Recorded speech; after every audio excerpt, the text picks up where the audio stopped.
Haryana civil service exam की preparation start करने से पहले बच्चे दो चीज़ों की आपको रिक्वायरमेंट होती है। एक subject wise each and every topic की लिस्ट आपके पास में होनी चाहिए, और दूसरा सर उन टॉपिक्स को किन सोर्स किस स्रोत से आपने कवर करना है उसकी लिस्ट भी आपके पास में होनी चाहिए। देखिए बच्चे, सामान्यतः जब हम हरियाणा सिविल सर्विस एग्जाम की प्रिपरेशन स्टार्ट करते हैं तो किसी न किसी बुक को हम सोर्स के रूप में फॉलो कर लेते हैं, या किसी टीचर को या किसी कोचिंग सेंटर को फॉलो कर लेते हैं। अक्सर बच्चे जब भी आप ऐसा करते हो ना, तो इसका मतलब आपने अपना रोड मैप तो तैयार ही नहीं कर रखा है। आप या तो कोचिंग सेंटर के रोड मैप पे चल रहे हो, या उस बुक वाले ने जो कंटेंट आपके सामने परोसा गया है बच्चे, आप उस कंटेंट को फॉलो कर रहे हो। जबकि मैं आपको बता दूं, एक ही सब्जेक्ट के लिए आपको मार्केट में 10 अलग अलग राइटर की बुक मिलेंगी, तो उन्हीं के कंटेंट उन्हीं के टॉपिक्स में बच्चे आपको कम से कम 5-5 6-6 10-10 टॉपिक्स का डिफरेंस मिल जाता है। लेकिन बच्चे, आपने जिस जर्नी को शुरू किया है, हरियाणा सिविल सर्विस एग्जाम की प्रिपरेशन शुरू की है, उसके लिए आपको कौन कौन से टॉपिक्स पढ़ने पड़ेंगे? तो बच्चे, each and every topics of every subject, प्रत्येक विषय के सारे टॉपिक्स के लिस्ट आपके पास में प्रिपरेशन स्टार्ट करने से पहले होनी चाहिए सर। और आपके सामने जहां भी टेबल पे बैठ के आप प्रिपरेशन शुरू करते हो, वहां पर आपके पास में लगे होने चाहिए। और दूसरा सर, जिस सोर्स को फॉलो करके आपने उनको कंप्लीट करना है, वो चीजें आपके पास होनी चाहिए। इस सेशन के अंदर बच्चे मैं दोनों ही चीजों का सोल्यूशन आपको दूंगा, और मेरा उद्देश्य यही है। लगभग 11 सब्जेक्ट आपके हरियाणा सिविल सर्विस एग्जाम में बच्चे पूछे जाते हैं, और उन्हीं 11 सब्जेक्ट के ईच एंड एवरी टॉपिक्स बताने का मेरा उद्देश्य होगा, जिसकी शुरुआत में हिस्ट्री के इस सेशन से कर रहा हूं बच्चे। ऐसी ऐसी मैंने आप सभी के लिए लगभग 10 से 11 सेशन बच्चे तैयार किए हैं। आज का सेशन हमारा हिस्ट्री यानी इतिहास के ऊपर होगा। यानी कि दो प्रकार की इन्फॉर्मेशन बच्चे मैं आपको शेयर करूंगा कि भाई, आपको हरियाणा सिविल सर्विस एग्जाम का जो जीएस का पेपर होता है बच्चे, जिसके अंदर जीके जीएस के लगभग 11 सब्जेक्ट आते हैं, उनमें से हिस्ट्री सबसे ज्यादा क्वेश्चन आने वाले सब्जेक्टों में से एक है बच्चे आपका हिस्ट्री। लगभग 12 से 15 क्वेश्चन आपके इतिहास से पूछे जाते हैं। तो बच्चे, हिस्ट्री से जो क्वेश्चंस आएंगे, हिस्ट्री को आपने कौन से टॉपिक्स से शुरू करना है बच्चे, और किस टॉपिक पे आपका सिलेबस एंड होने वाला है, ए टू जेड सारे के सारे बच्चे टॉपिक्स की लिस्ट मैं आपको इस सेशन के अंदर शेयर करूंगा। यानी एक रोड मैप बच्चे, एक प्लान्ड स्टडी का तरीका मैं आपको आज प्रोवाइड करने जा रहा हूं। तो चलिए बच्चे, शुरुआत करते हैं। हमारे इतिहास के उन टॉपिक्स की डिटेल में सिलेबस हम डिस्कस करेंगे, और सेशन के लास्ट में फिर मैं आपको बुक्स रिकमेंड करूंगा बच्चे, आप सेल्फ स्टडी से कहां से पढ़ सकते हो। इतना याद रखें बच्चे, सिविल सर्विस जैसे एग्जाम की प्रिपरेशन करने के लिए आपको किसी टीचर से बहुत ज़्यादा पढ़ने की आवश्यकता नहीं होती बच्चे। और जितना आपको टीचर से पढ़ने की आवश्यकता होती है, उतना आपको प्यारे बच्चों यूट्यूब पे मिल जाता है सर, बिल्कुल फ्री ऑफ कॉस्ट। और दूसरा, आपके पास में आप आर्टिकल रीडिंग के लिए गूगल आपके पास में होगा। तो इनका यूज कैसे करना बच्चे, मैं आपको सारा नॉलेज आज इस सेशन के अंदर दूंगा।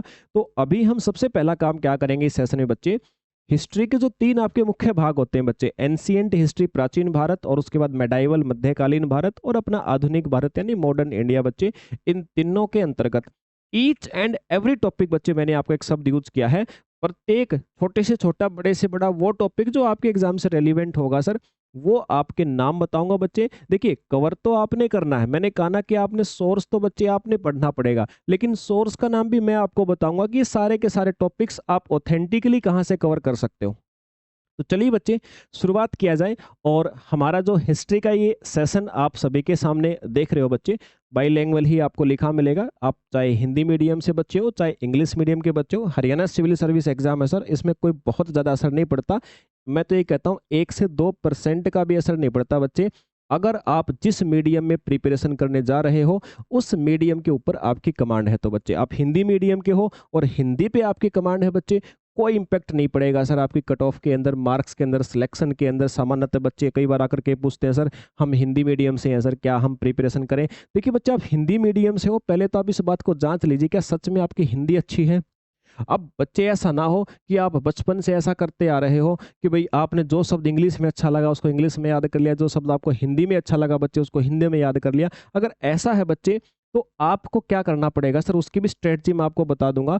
आपको बच्चे फिर 1 महीना कुछ टर्म्स ऐसी होती हैं जिनको आपने डेली 40 या 50 टर्म्स के आसपास सिर्फ आंखों के सामने से निकालनी होती हैं बच्चे, ताकि उन टर्म्स से गो थ्रू हो जाओ। तो कोई प्रॉब्लम नहीं बच्चे, आप हिंदी मीडियम हो चाहे इंग्लिश हो, अपनी अपनी टर्म्स को आंखों के सामने से निकाल दो। 400 से 500 शब्द होते हैं बच्चे टोटल, वैसे मैंने कहा आपको प्रतिदिन आप 40-50 टर्म्स को निकाल दो आंखों के सामने से, आप फैमिलियर हो जाओगे सर। उसके बाद में आपको अंडरस्टैंडिंग में कोई प्रॉब्लम नहीं होनी। तो बच्चे, मीडियम से कोई फर्क नहीं पड़ता, आप दोनों के लिए है।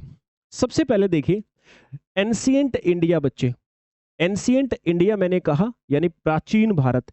प्राचीन भारत से कौन कौन से बच्चे आपको टॉपिक शुरू करने हैं और कहाँ से आपको हिस्ट्री यानी इतिहास का आरंभ करना बच्चे अपने हरियाणा सिविल सर्विस एग्जाम की जर्नी के लिए। सबसे पहले बच्चे आपको टॉपिक पढ़ना पड़ेगा सर इंडस वैली सिविलाइजेशन। आज तक भी पढ़ते आए हो बच्चे, लेकिन अब जब पढ़ोगे जिस सोर्स जिस स्रोत की बात मैं करूंगा तो वहां से पढ़ोगे, थोड़ा सा आपको अलग तरीके से पढ़ने को मिलेगा। यानी सिंधु घाटी सभ्यता इसको कहा जाता है। सिंधु घाटी सभ्यता के बाद बच्चे ऋग्वैदिक युग आपको पढ़ना है। उसके बाद लेटर वैदिक यानी सर उत्तर वैदिक काल आपको पढ़ना है बच्चे। फिर आपको जैनिज्म के बारे में पढ़ना होता है बच्चे, जैन धर्म का उदय। उसके बाद बौद्धिज्म यानी सर बौद्ध धर्म का उदय और उसका किस प्रकार से भारत के अंदर प्रसार हुआ बच्चे, कितनी समितियां हुई और आज कितने संप्रदाय आपके बौद्ध धर्म के बने हुए हैं, वो सारी की सारी बातें बच्चे। उसके बाद सर महाजनपदों का उदय, महाजनपदों का उदय जिसको आप कह सकते हैं सर, ये क्या होते हैं बच्चे। देखिए भारत के अंदर एक ऐसा समय था जहां पर राजा महाराजा ऐसा कोई शासन नहीं हुआ करता था प्यारे बच्चे। और जब राजा महाराजाओं का शासन आरंभ हुआ यानी ये बड़े बड़े राज्य साम्राज्य बनने शुरू हुए, तो इन्हीं का एक आरंभिक रूप आप कह सकते हो सर महाजनपद। इन्हीं का आरंभिक रूप था बच्चे महाजनपद। यानी महाजनपद ही आगे आपके अपने आप को शक्तिशाली बना करके बड़े बड़े साम्राज्य के रूप में बदले। उसके बाद आपको एक टॉपिक पढ़ना बच्चे मौर्य एम्पायर। इसके बाद सर पोस्ट मौर्य यानी मौर्योत्तर भारत। सबसे जो बड़ा साम्राज्य भारत के अंदर आया था बच्चे मौर्य साम्राज्य जिसको हम बोलते हैं, और उसके बाद और भी कई साम्राज्य आए उनको बोलते हैं हम मौर्योत्तर भारत कहा जाता है बच्चे। उसके बाद फिर आपको एक टॉपिक पढ़ना पड़ेगा बच्चे गुप्ताज पीरियड यानी भारत के अंदर जो गुप्त वंश आया था, ये टॉपिक आपने पढ़ना पड़ेगा। फिर बच्चे आपने हर्षवर्धन का भी एक साम्राज्य भारत के अंदर अच्छे खासे समय तक चला था, इसको पढ़ना पड़ेगा। और इसके बाद बच्चे दक्षिण भारत के अंदर क्या घटनाएं घटित हो रही थी उसी को बोलते हैं संगम पीरियड यानी संगम काल। तो बच्चे संगम काल भी पढ़ना पड़ेगा।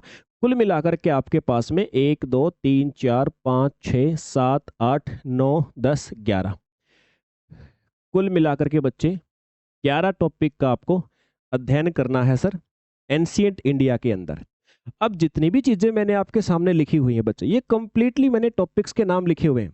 आप अगर किसी अच्छे ऑथेंटिक सोर्स से पढ़ोगे तो इन्हीं टॉपिक्स के नाम से आपको जाना जाएगा, या फिर आप गूगल के ऊपर भी प्यारे बच्चों सर्च करोगे ना तो आप इन्हीं नाम से सर्च करोगे जो मैंने आपके सामने लिखे हुए हैं। अदरवाइज ऐसा नहीं बच्चे, इनके नाम मैं बदल के थोड़ा सा और चेंज करके लिख सकता था। यहाँ पर जो मैंने आपको पोस्ट मौर्य इंडिया लिखा है ना बच्चे, यहाँ पर मैं छोटे छोटे जो साम्राज्य और विकसित हुए थे भारत के अंदर उनके नाम लिख सकता था, लेकिन उनको आपने अलग अलग नहीं पढ़ना बच्चे। आपने पोस्ट मौर्य इंडिया नाम से पढ़ोगे तो इसके अंदर सारे के सारे साम्राज्यों को एक दूसरे के साथ कंपेयर करके पढ़ाया जाएगा। तो वैसे ही बच्चे आपने पढ़ना है। आप कहोगे सर हम कहाँ से पढ़े, तो मैंने कहा ना बच्चे मैं आपको सोर्स भी बताऊंगा। सबसे पहला सोर्स क्या है सर, अगर बच्चे आप चाहो कि सर एंशिएंट इंडिया मुझे पढ़ना है तो सर बुक का नाम और बता दीजिए साथ में।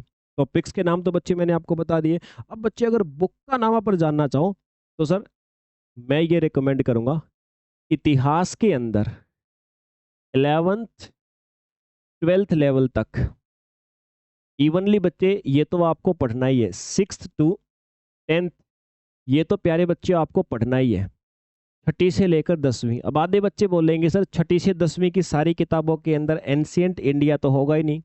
तो बच्चे मैं आपको वही कह रहा हूँ भाई, छठी से लेकर के 12वीं क्लास तक बच्चे, छठी से 12वीं क्लास तक के जितने भी आपके एनसीईआरटी बुक्स है ना, उन सारे की सारी एनसीईआरटी बुक्स में जहां जहां भी आपका बच्चे एंशिएंट हिस्ट्री का सेक्शन आपको मिलेगा उसको पढ़ लेना आपने। सिर्फ एंशिएंट हिस्ट्री का ज्यादातर आपको बच्चे छठी क्लास में मिलेगा और 11वीं क्लास में मिलेगा सर। 6th और 11th दो समय पे बच्चे आपको मिलेगा। मैं ये कहता हूँ बच्चे कि आपने अगर छठी से 12वीं क्लास तक की बुक्स, छठी से 12वीं क्लास तक की बच्चे आपने बुक्स में से पढ़ लिया, 100% बच्चे आपका एंशिएंट हिस्ट्री कंप्लीट हो जाएगा जो आपके हरियाणा सिविल सर्विस एग्जाम के अंदर आपसे पूछा जाना है। 100% बोला बच्चे मैंने, आप विश्वास करना इस बात का बच्चे, गारंटी देता हूं मैं 100% आप कवर कर लोगे। आप कहोगे सर 100% तो हरियाणा सिविल सर्विस एग्जाम का पेपर बनाने वाले कभी नहीं देते हैं। बच्चे मैंने पढ़ने की बात करी है, एग्जाम के अंदर एक एस्पिरेंट जितना सोल्व कर सकता है मैंने उसका 100% कहा है आपको। मैं नहीं कहता कि आप हरियाणा सिविल सर्विस एग्जाम के अंदर मैं बताऊंगा तो 100 में से 100 नंबर ले आओगे बच्चे। मैंने कहा कि एस्पिरेंट एक स्टूडेंट जितना कर सकता है ना बच्चे वो मैक्सिमम आप कर दोगे सर इस सोर्स को पढ़ के। अच्छा फिर भी आप कहो नहीं सर कोई हेल्प बुक बताओ हमें, तो किसी अच्छे से राइटर की बताओ। तो बच्चे आप अगर एनसीईआरटी फिर भी कहो, देखो मैं तो रिकमेंड यही करूंगा, फिर भी आप कहो सर ये नहीं पढ़नी हमें, तो बच्चे फिर आप एक ये राइटर का नाम बता रहा हूँ, राम शरण शर्मा।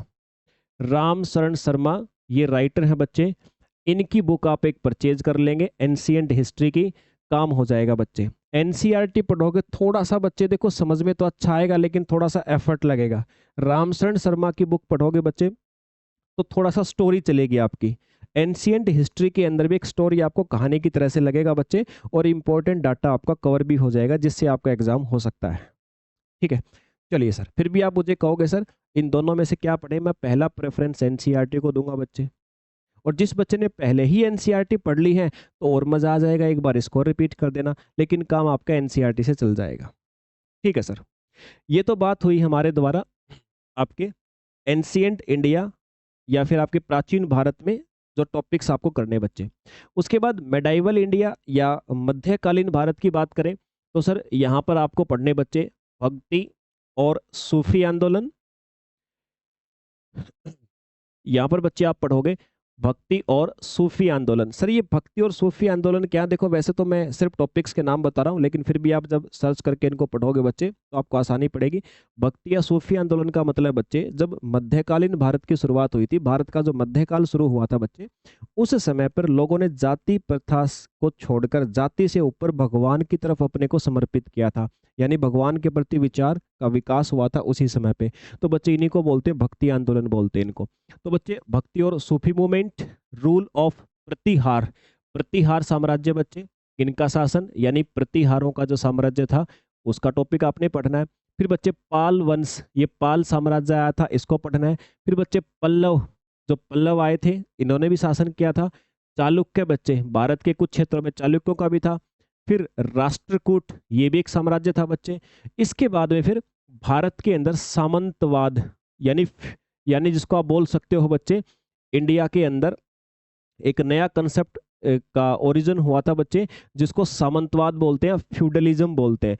फ्यूडलिज्म का वैसे सामान्यतः मतलब ये होता है बच्चे कि एक ऐसी प्रणाली शुरू हो गई थी जिसमें एक अमीर व्यक्ति कुछ गरीब लोगों को एक भूमि का टुकड़ा दे देता था और बोलता था भाई इस पे तुम शासन करो, सॉरी इस पे तुम अनाज उपजाओ, खाओ पियो मजे करो, लेकिन जब मुझे आवश्यकता पड़े कोई मुझ पे आक्रमण करे तो मुझसे पहले तुम्हें लड़ना होगा बच्चे। तो ऐसे सामंतवाद शुरू हो गया था बच्चे, फ्यूडलिज्म शुरू हो गया था, ये प्रथा थी। बाकी इसको डिटेल में तो आप देखो जिस भी सोर्स से पढ़ोगे आपको मिल जाएंगी सारी चीजें। फिर बच्चे चोल का वंश था, है ना, चोलों का शासन सुना होगा आपने, सबसे पहले जो नेवी व्यवस्था थी चोलों ने बनाई थी। फिर बच्चे मुस्लिमों ने भारत पे आक्रमण किया था, नाम सुने होंगे आपने मोहम्मद गौरी वगैरह का, वो वाला टॉपिक। दिल्ली सल्तनत बच्चे, दिल्ली सल्तनत यानी दिल्ली के ऊपर भी अलग अलग प्रकार के साम्राज्य विकसित हुए बच्चे। कौन कौन से हुए थे, देखो लोधी वंश का नाम सुना होगा आपने, लोधी वंश का नाम सुना होगा बच्चे, सुना कि नहीं सुना आपने? गुलाम वंश का नाम सुना होगा, खिलजी वंश का नाम सुना होगा बच्चे, तुगलक वंश का नाम सुना होगा, है ना, सैयद वंश का नाम सुना होगा। तो ऐसे बहुत सारे वंश थे बच्चे, उन वंश ने दिल्ली के ऊपर शासन किया। तो वो आपने सारे के सारे सीक्वेंस में पढ़ने। और आप ये मत सोचना सर हम ये टॉपिक्स कहाँ से पढ़ेंगे बच्चे, मैंने बोल दिया गूगल के ऊपर भी सर्च कर दोगे ना और साथ में लिख दोगे कि यूपीएससी के लिए चाहिए, तो बच्चे बिल्कुल साफ साफ आपके सामने पूरा आर्टिकल आ जाएगा सर। बहुत स्रोत है सर, बहुत सोर्स भरा पड़ा इंटरनेट पे, बस आपको पढ़ने की नीयत आपकी चाहिए उसको। फिर बच्चे पानीपत की लड़ाई हुई थी, अकबर के शासन और उसके समय पे जो धार्मिक विचारों का उदय हुआ था बच्चे, यानी जो रिलीजियस व्यूज या थॉट्स का डेवलपमेंट हुआ था, वो आपने पढ़ने। आप बाबर को पढ़ो मत पढ़ो कोई दिक्कत नहीं बच्चे, हुमायूं को पढ़ो मत पढ़ो कोई इशू नहीं यहाँ पर, अकबर को जरूर पढ़ लेना बच्चे। जहांगीर का शासनकाल पढ़ लेना, औरंगजेब का पढ़ना है बच्चे, स्पेशली औरंगजेब का। फिर शिवाजी का उदय कैसे हुआ, किन परिस्थितियों में हुआ, और पेशवाओं का शासन जो साम्राज्य हुआ था वो पढ़ना बच्चे। विजयनगर साम्राज्य के बारे में पढ़ना है सर, विजयनगर साम्राज्य के बारे में बच्चे आपको पढ़ना है। तो ये सारे के सारे टॉपिक्स बच्चे आपको पढ़ने हैं सर, किसके अंदर, मेडाइवल इंडिया यानी मध्यकालीन भारत के अंदर। आप कहोगे सर मध्यकालीन भारत को सोर्स बता दीजिए, ये टॉपिक्स तो आपने बता दीजिए सर, ये सारे के सारे टॉपिक्स हमें कहाँ मिलेंगे? और बच्चे मैं आपको गारंटी लेता हूँ, आप जहाँ भी आसपास में अगर किसी कोचिंग सेंटर का सहारा लोगे ना, तो ये सारे टॉपिक्स आप कवर कर ही नहीं पाओगे। अगर करो भी गए तो बच्चे आपकी थॉट उतनी डेवलप नहीं होगी जितनी आपको सिविल सर्विस के एग्जाम के लिए चाहिए। तो करोगे कहाँ से बच्चे? तो मध्यकालीन भारत के लिए, मध्यकालीन भारत के लिए आपको केवल बच्चे क्या करना है, सतीश चंद्रा, सतीश चंद्रा। अगर आप हेल्प बुक से करना चाहो तो सतीश चंद्रा ये राइटर की बुक्स आप सर्च कर सकते हो बच्चे, बहुत शानदार बुक है, इसको पढ़ सकते हो। नहीं तो फिर से मैं वही कहूँगा बच्चे, छठी से लेकर 12वीं क्लास तक, 6th क्लास से लेकर के 12th क्लास तक की एनसीईआरटी जो होगी ना बच्चे, एनसीईआरटी जो होगी, उस एनसीईआरटी में से आपको मेडाइवल हिस्ट्री का जो डाटा है बच्चे, सारे के सारे टॉपिक्स आपको आपके काम के मिल जाएंगे सर। तो ये एक बार सबसे पहले तो आप एनसीईआरटी करो, और एनसीईआरटी के अंदर पढ़ने के बाद में आपकी इतनी समझ विकसित हो जाएगी बच्चे, कोई हेल्प बुक आप पढ़ोगे तो आप समझ जाओगे कि आपको इस बुक में से क्या गेन करना है और क्या गेन नहीं करना है। ठीक है सर, ये सोर्स का मैंने जिक्र किया। फिर आते हैं सर मॉडर्न हिस्ट्री। सबसे ज्यादा सिलेबस होता है बच्चे आपका मॉडर्न हिस्ट्री का, आधुनिक भारत का। आप लगभग 50 के आसपास टॉपिक्स आपको करने होंगे बच्चे, लेकिन उतना ही इंटरेस्टिंग भी है सर ये, उतना ही बच्चे आपको मजा भी आएगा आधुनिक भारत करने में। यानी अभी आप सिर्फ टीवी के ऊपर न्यूज़पेपर देखते हो या जो न्यूज़ चलते हैं डिबेट देखते हो बच्चे, अभी आप केवल ऐसी थिंकिंग दे सकते हो जिसके बारे में आपको ज्ञान नहीं है। लेकिन एक बार बच्चे मॉडर्न हिस्ट्री पढ़ लोगे ना, आपको फिर एनालाइज करने लायक बन जाओगे कि टीवी में जो कार्यक्रम चल रहा है वो ठीक चल रहा है कि नहीं चल रहा। तो बच्चे मॉडर्न हिस्ट्री के अंदर कौन कौन से टॉपिक करोगे सर? सबसे पहले जो पुर्तगाली भारत में आए, तो एडवेंट ऑफ पोर्तुगीज, ये आप टॉपिक करोगे। फिर बच्चे जो डच भारत में आए उनके बारे में पढ़ोगे। फिर बच्चे डेनिस जो भारत में आए उनके बारे में पढ़ोगे। फिर अंग्रेज जो भारत के अंदर आए उनके बारे में पढ़ोगे बच्चे। फिर फ्रेंच भारत में आए उनके बारे में अलग से पढ़ना पड़ेगा। फिर बच्चे अंग्रेजों के साथ कर्नाटिक वार हुए थे, कर्नाटक युद्ध हुए थे बच्चे, वो पढ़ने पड़ेंगे। फिर कुछ अंग्रेजों का मराठाओं के साथ युद्ध हुए थे बच्चे, वो एंग्लो मराठा वार लिख दोगे तो सारे आ जाएंगे। फिर बच्चे एक डॉक्ट्राइन ऑफ लेफ्ट, राज्य हड़प नीति आई थी बच्चे। एक फिर चार्टर एक्ट आए थे, चार्टर एक्ट बच्चे आप पॉलिटी के अंदर भी पढ़ते हो, हिस्ट्री में भी पढ़ोगे उसको। फिर बच्चे लैंड रेवेन्यू के जो सिस्टम आए थे, जैसे रैयतवाड़ी व्यवस्था आई थी, महलवाड़ी व्यवस्था आई थी बच्चे, परमानेंट सेटलमेंट यानी स्थायी बंदोबस्त की जो योजना आई थी बच्चे, ये भी आपने टॉपिक अलग से पढ़ना पड़ेगा। इसके बाद फिर एक टॉपिक आपने पढ़ना है बच्चे 1857 का विद्रोह।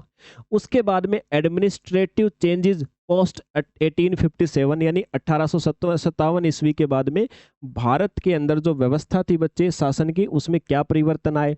फिर बच्चे आपको आपको पढ़ना पड़ेगा मॉन्टफोर्ड रिफॉर्म 1919 वाले। फिर ओरिएंटलिस्ट यानी इंग्लिश कंट्रोवर्सी बच्चे आपको पढ़नी पड़ेगी। इसके बाद वुड डिस्पैच ये पढ़ना पड़ेगा सर। हंटर एजुकेशन कमीशन आया था, सैडलर यूनिवर्सिटी कमीशन आया था बच्चे, हार्टोक कमेटी आपको पढ़नी पड़ेगी, Wardha scheme of basic education पढ़नी पड़ेगी आपको, वर्नाकुलर प्रेस एक्ट पढ़ना पड़ेगा बच्चे, सोशियो रिलीजियस रिफॉर्म पढ़ने पड़ेंगे सर, पीजेंट मूवमेंट पढ़ने पड़ेंगे बच्चे, किसान आंदोलन जिनको आप सामान्य शब्दों में बोलते हो। इसके बाद early phase of Indian national Congress, जब भारतीय राष्ट्रीय कांग्रेस का उदय हुआ था बच्चे, उस समय को आपने पढ़ना पड़ेगा। मॉडरेट कांग्रेस या फिर एक्सट्रीमिस्ट, यानी आपने सुना होगा भी गरम दल नरम दल, इस प्रकार से आपने सुना था कि कांग्रेस दो भाग में विभाजित हो गई थी बच्चे, तो उन दोनों ही संगठनों को आपने पढ़ना पड़ेगा, किस में कौन से नेता थे, क्या विचार थे, क्या नारा दिया था। उसके बाद बच्चे आपने मॉडरेट्स और एक्सट्रीमिस्ट, मैंने कहा गरम दल और नरम दल, इसके बीच में जितने नेताओं के विचारों में आपसी मतभेद था बच्चे, सारे आपने डिटेल में पढ़ने, 100% क्वेश्चन आता है यहाँ से।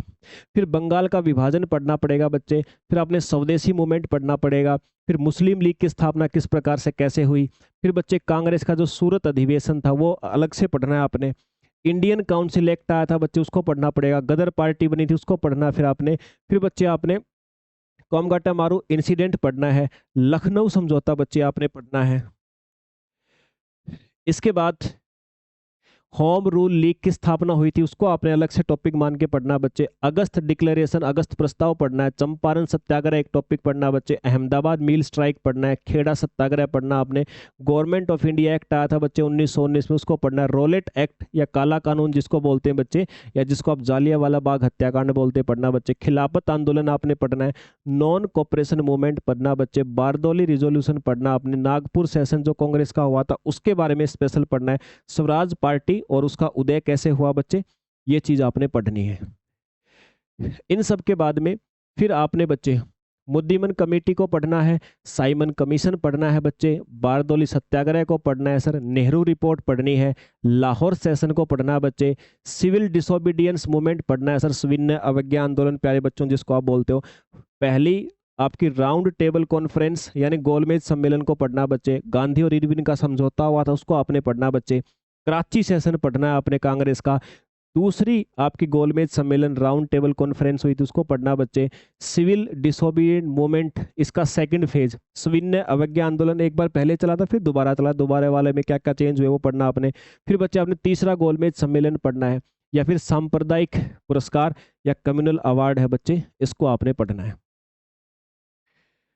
इसके बाद बच्चे पूना समझौता आपने पढ़ना है। गवर्नमेंट ऑफ इंडिया एक्ट पढ़ना आपने। अगस्त प्रस्ताव पढ़ना बच्चे। पाकिस्तान की डिमांड शुरू हुई थी, कौन कौन से नेताओं ने करी थी बच्चे, किसकी गलती है, क्या सारी चीजें पढ़नी है आपने। क्रिप्स मिशन आया था वो पढ़ना है। भारत छोड़ो आंदोलन पढ़ना बच्चे। आईएनए की ट्रायल्स पढ़ना आपने, इंडियन नेशनल आर्मी की। उसके बाद बच्चे राजगोपालाचारी ने जो फॉर्मूला दिया था भारत के पार्टीशन का वो पढ़ना है। फिर देसाई लियाकत का जो समझौता हुआ था वो पढ़ना बच्चे। कैबिनेट मिशन आपने पढ़ना है। वेवल ने क्या प्लान दिया था वो पढ़ना बच्चे। माउंट बेटन ने भारत की आज़ादी के लिए क्या योजना बनाई थी बच्चे, वो आपने पढ़ना है। और इन सब के बाद में बच्चे फिर भारत का जो आज़ादी के लिए एक्ट आया था उसको पढ़ना है, उसमें क्या क्या प्रावधान थे बच्चे। गवर्नर जनरल और वायसराय जितने भी भारत के अंदर आए अंग्रेजों की तरफ से बच्चे, सारे के सारे आपने एक एक करके डिटेल में पढ़ने हैं। फिर बच्चे आपने कुछ व्यक्तियों को पढ़ना है जी। ये टॉपिक्स तो आपके सारे हो गए, जो हिस्ट्री यानी इतिहास के बच्चे टॉपिक हैं वो तो आपके सारे हो गए। अब इन टॉपिक्स के अलावा कुछ व्यक्तियों को स्पेशली पढ़ना आपने अलग अलग बुक्स के माध्यम से। तो बच्चे वो महात्मा गांधी को पढ़ना अलग से, जवाहरलाल नेहरू को पढ़ना, इनसे अलग से क्वेश्चन आएगा आपका पक्का। सरोजनी नायडू को पढ़ना, एनी बेसेंट को पढ़ना बच्चे, सरदार वल्लभ भाई पटेल को, सुभाष चंद्र बोस को, रविंद्रनाथ टैगोर को पढ़ना बच्चे, मौलाना अबुल कलाम आजाद को पढ़ना, बाल गंगाधर तिलक को पढ़ना है, लाल बहादुर शास्त्री को पढ़ना बच्चे, ज्योतिबा फुल्ले को पढ़ना है, ईश्वर चंद्र विद्यासागर को पढ़ना, स्वामी विवेकानंद और राजा राम मोहन राय, इनको पढ़ना बच्चे। ठीक है, तो ये प्यारे बच्चों आपका पूरे के पूरे टॉपिक्स। मैं कहता हूं बच्चे इसके अलावा कुछ भी नहीं करना है, इतने टॉपिक्स आप पढ़ लोगे। अब ये मत करना सर आपने सारी चीजें गिनवा दी सर। भाई मैंने आपको केवल आपका सिलेबस याद करवाया है, और जहां भी आप पढ़ रहे हो, अगर किसी कोचिंग सेंटर में बच्चे आप प्रिपरेशन कर रहे हो ना, तो वहां पर अगर आपको हिस्ट्री पढ़ ली है आपने और इन सारे की सारी चीज़ों को आपने डिटेल में नहीं पढ़ा, तो बच्चे जा करके बोलिए कि सर ये टॉपिक्स हमारे छूटे हुए हैं, इनको भी सर कृपा करके आप पूरा करा दीजिए। क्योंकि बच्चे मार्केट के अंदर जैसा मैं देख पा रहा हूँ, ऑनलाइन जो पढ़ाया जा रहा है बच्चे हरियाणा सिविल सर्विस के नाम से, सामान्यतः जो लोकल कोचिंग सेंटर या लोकल यूट्यूब चैनल जो बच्चे पढ़ा रहे हैं, तो मैं बहुत अच्छे से जानता हूँ बच्चे वही सारा का सारा डाटा बच्चों को वन डे एग्जाम्स वाला दे दिया जाता है, तो उससे कवर बच्चे नहीं हो सकता। सबसे बेस्ट तरीका है हरियाणा सिविल सर्विस एग्जाम की प्रिपरेशन करना चाहते हो बच्चे, ये इससे बेटर सेल्फ स्टडी। मैंने क्या कहा बच्चे, हरियाणा सिविल सर्वेंट आपको बनना है तो मैं आपको बता देता हूं, आपको बच्चे सेल्फ स्टडी से बेटर कोई ऑप्शन नहीं है आपके पास। सबसे बेटर होगा आपका सेल्फ स्टडी सर। ये आप करेंगे बच्चे, और इसमें करेंगे कैसे मैं आपको बता भी देता हूं।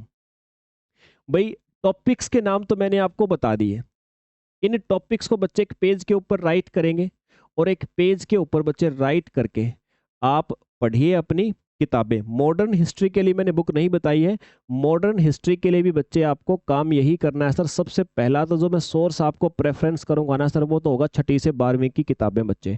इसके अलावा अगर आप कहो सर एक ही किताब ऐसी बता दो जिसमें से सब कुछ निपट जाए, ठीक है, तो बच्चे फिर मैं आपको कहूँगा स्पेक्ट्रम, एक बुक आपको मिलेगी बच्चे स्पेक्ट्रम, ये बुक बच्चे आप कर लियो। आप एनसीईआरटी नहीं भी करोगे तो भी काम चल जाएगा, स्पेक्ट्रम बुक अगर आप कर दोगे ईच एंड एवरीथिंग इसके अंदर आपको मिल जाएगी प्यारे बच्चों। तो मॉडर्न हिस्ट्री के लिए स्पेक्ट्रम कर लियो। करना सेल्फ स्टडी से प्रिपरेशन बच्चे, ध्यान रखें। हाँ, फिर भी आप चाहते हो नहीं सर हमें बिल्कुल हमने फ्रेशर हैं, हमने कोई किसी प्रकार के सर कंपटीशन एग्जाम की तैयारी नहीं करी है बच्चे, हमें सर एक टीचर की आवश्यकता है जो गाइड कर सके बच्चे, तो अपने सबसे नज़दीक में ढूंढ लो जिस टीचर पे आपको बच्चे भरोसा है जो आपकी प्रिपरेशन अच्छे से करवा सकता है। और फिर ये लगे बच्चे नहीं सर हमारे पास वो भी अवेलेबल नहीं है, तो बच्चे अगर आप मेरे साथ जुड़ करके अपनी जर्नी को कवर करना चाहते हो बच्चे, तो वो भी आप कर सकते हो। आपसे पहले से भी बहुत सारे बच्चे, बहुत सारे स्टूडेंट आप प्रिपरेशन कर रहे हैं बच्चे, आप भी शामिल हो सकते हो। अपना जितनी भी प्रकार की चीज़ें प्रिपरेशन से रेलिवेंट होंगी बच्चे, ये जिस चैनल के ऊपर आप क्लास देख रहे हो ये आपके पास में एक सोर्स रहेगा। दूसरा बच्चे अपनी एप्लीकेशन मिलेगी आपको प्ले स्टोर पे बच्चे, संसारम के नाम से, तो उसी एप्लीकेशन के ऊपर बच्चे आपको हरियाणा सिविल सर्विस एग्जाम का एक प्रिपरेशन के लिए बैच मिल जाएगा प्यारे बच्चों। और बैच जहाँ तक मेरा अनुमान है आई थिंक आपको मैक्सिमम से मैक्सिमम बच्चे 3,000 रुपये के आसपास पड़ेगा बच्चे। और ये 3,000 रुपये की प्रिपरेशन के अंदर जो वैलिडिटी होगी बच्चे आपकी लाइफ टाइम की होती, मतलब इसके अंदर ऐसा नहीं कि आपको 6 महीने साल या ऐसा कुछ होता बच्चे। एक बार बस प्रिपरेशन के लिए आप एनरोलमेंट हो गए, फिर उसके बाद बच्चे जब तक आप प्रिपरेशन करोगे अपने जीवन भर में बच्चे 1-1 साल करके आप कितना भी बढ़ा सकते हो, उसके लिए कोई अलग से आपको पेमेंट देने की आवश्यकता नहीं है। एक बार में 1 साल की वैलिडिटी मिलेगी, फिर आगे बढ़ाना चाहते हो फिर आगे बढ़ जाएगी बच्चे, अपने आप सेल्फली बढ़ती जाएगी बच्चे वो आपकी। तो जब तक आप प्रिपेयर करना चाहो बच्चे आप कर सकते हो। 1 साल इसलिए हम रखते हैं, 1-1 साल इसलिए हम अपने आप बढ़ती जाती है बच्चे, ताकि एक टारगेट आपको दे के रखते हैं, उसके अंदर पूरा का पूरा टारगेट प्लान आपको दिया जाता है, उसी के हिसाब से आपको चलना होता है। और 1 साल का जो टारगेट आपको मिलता है बच्चे, वो आपको 1 साल के अंदर ही पूरा करना होता है। जब नहीं होता है तो फिर आपको एक फिक्स टाइम फिर दिया जाता है बच्चे, और ऐसे ही आपकी प्रिपरेशन चलती रहती है।